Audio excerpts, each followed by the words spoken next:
Hello everyone. तो आज हम करेंगे क्वेश्चन नंबर 5 कोऑर्डिनेशन कंपाउंड और क्लास 12th। कौन सी क्लास है? क्लास है 12th हमारी।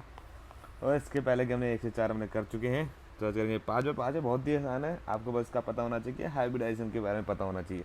हमारा 2 कंपाउंड दे रखे। पहला कंपाउंड हमारा निकिल, वेट हाँ, nickel tetracyano, right. Tetracyano means 4 cyano है हमारे पास, राइट।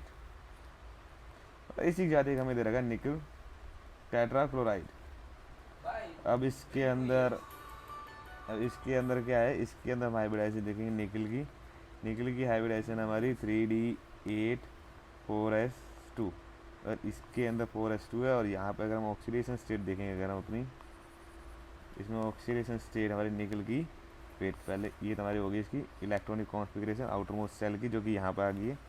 अब निकालेंगे हम इसकी क्या? Oxidation state. सी एन के में पता है कि -1 चार्ज होता है, हमारे पास 4 सी एन है। इसको मैं कर लेता हूँ डायरेक्ट एक्स। ओवरऑल चार्ज में -2 है, ठीक है। ये न्यूट्रल कंपाउंड नहीं है, ये नेगेटिव कंपाउंड है, -2 नेगेटिव। ना निकल पे चार्ज है x, okay, plus minus C N जो चार्ज है उस पर इंटू 4, क्योंकि 4 सी एन के हमारे पास कंपाउंड लीगेंड्स है, right. Equal to overall charge होना चाहिए हमारा -2, right. So x plus minus minus and 1 into 4 is 4 equals to -2, and x will be equals to -2 plus 4, that will be equals to +2, right. तो हमारी यहाँ पे निकल की ऑक्सीडेशन स्टेट आ गई +2 ना। इसी तरीके से यहाँ पे भी हम करेंगे तो क्लोरीन का चार्ज भी -1 ही होता है। तो यहाँ पे भी हमारा जो x का चार्ज आएगा वो +2 आएगा, क्योंकि ओवरऑल चार्ज हमारा -2 ही है। सी एन पे भी -1 होता है, या क्लोरीन पे भी -1 है। इसके भी 4 लिगेंड है, क्लोरीन के भी 4 लिगेंड है। बस इन दोनों के बीच एक डिफरेंस है जो आपको पता होना चाहिए। सी एन जो होता है हमारा, वो हमारा होता है स्ट्रॉन्ग लिगेंड, ठीक है। सी एन जो होता है हमारा स्ट्रॉन्ग लिगेंड होता है। मीन वाइल वहीं पे हम देखेंगे क्लोरीन, क्लोरीन जो होगा हमारा वो होगा हमारा वीक लिगेंड।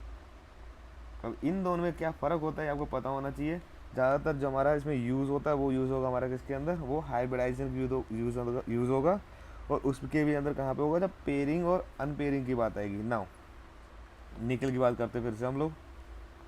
निकल, इसका हम बनाएंगे बॉक्स मेथड से ऑर्बिटल्स, राइट। ये हमारा बॉक्स हो गया। अब डी ऑर्बिटल बनाएंगे तो 5 बॉक्स होने चाहिए उसके अंदर, राइट। ये बन गया हमारा डी ऑर्बिटल।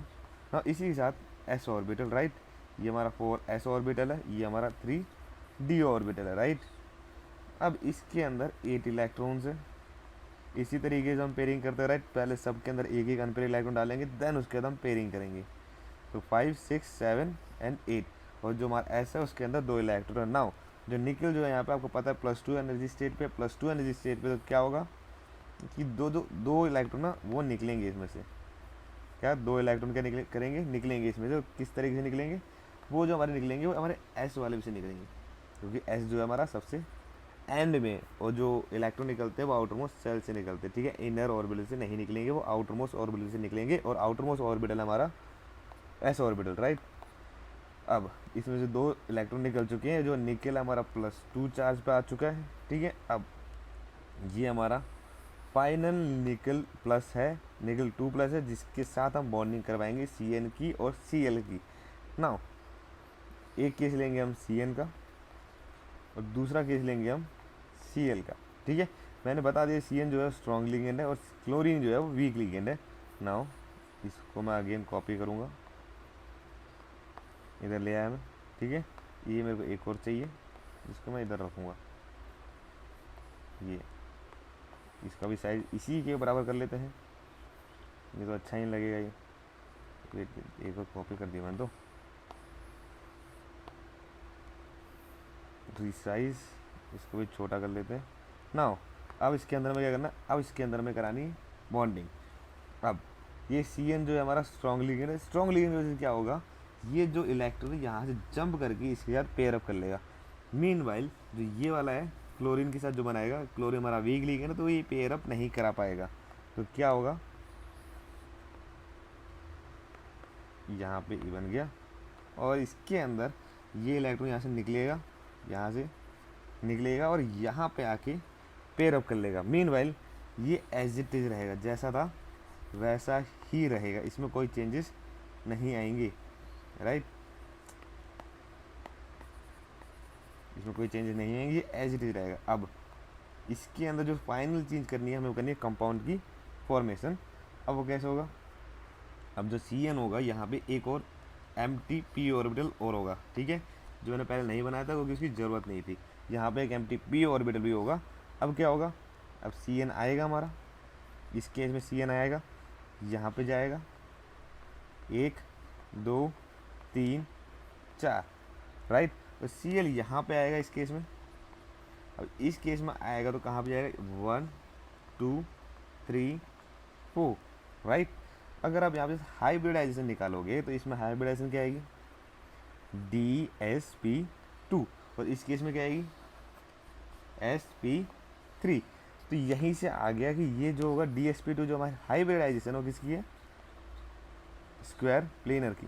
किसकी है, स्क्वायर प्लेनर की। मीनवाइल जो sp3 है ये हाइब्रिडाइजेशन होती है हमारी टेट्राहेड्रल की, राइट। आ गया। एक और चीज़ में दे रखी है, क्या, पैरामैग्नेटिक और डायमैग्नेटिक। पैरामैग्नेटिक वो होते हैं जिनके अंदर अनपेयर नंबर ऑफ इलेक्ट्रॉन होते हैं, अनपेयर इलेक्ट्रॉन होते हैं सिंपल, जो कि इसमें है। तो इसमें आप देख सकते हो कहीं भी अनपेयर इलेक्ट्रॉन नहीं है। पैरामैग्नेटिक वो कंपाउंड्स होते हैं जिसके अंदर अनपेयर इलेक्ट्रॉन्स होते हैं, इसके अंदर है। तो ये क्या होगा, टेट्राहेड्रल कौन सा होगा, तो टेट्राहेड्रल होगा, ये हमारा पैरामैग्नेटिक होगा। क्या होगा, पैरामैग्नेटिक। मीनवाइल जो हमारा स्क्वायर प्लेनर है इसके अंदर एक भी अनपेयर इलेक्ट्रॉन नहीं है, तो ये हो जाएगा हमारा डायामैग्नेटिक। क्लियर हुई दिशा कि हमारा जो ये है साइनाइड वाला कंपाउंड, ये हमारा स्क्वायर प्लेनर क्यों होता है, डायमैग्नेटिक क्यों होता है, और जो हमारा Cl वाला है वो टेट्राहेड्रल क्यों होता है और पैरामैग्नेटिक क्यों होता है। ये क्लियर हो गया होगा आई थिंक। ये पूरा डिपेंड करता है लिगेंड की स्ट्रेंथ पे। CN हमारा स्ट्रॉन्ग लिगेंड तो ये पेयरिंग करवा देता है, और क्लोरीन हमारा वीक लिगेंड तो ये पेयरिंग नहीं करा पाता। इसकी वजह से जो शेप आता है उसमें चेंजेस आते हैं। Okay, this is your answer for question number 5।